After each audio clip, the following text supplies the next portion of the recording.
కానీ బన్ను కానీ వస్తే మాత్రం వేడి చేయకండి. ఏంటిది? ఎందుకు తెలుసా? బన్ను కనుక వేడైంది అనుకో ఏమవుతుందో తెలుసా?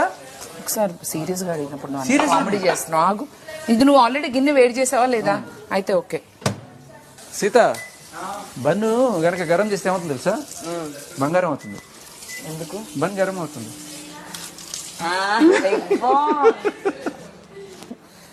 నా ముఖం పిక్కిపోయింది అప్పుడే.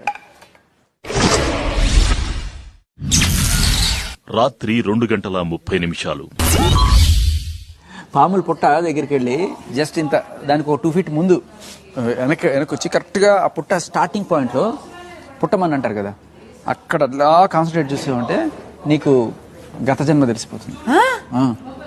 ఇదేంటి బిగ్ బాస్ ఏదో నేర్పిస్తున్నాడు. అక్కడ చూసావు అనుకో పుట్టక ముందు ఏముందో తెలిసిపోతుంది కదా. పుట్టక ముందు పూర్వ జన్మ ఒకటి దయ్యాలు అదంతా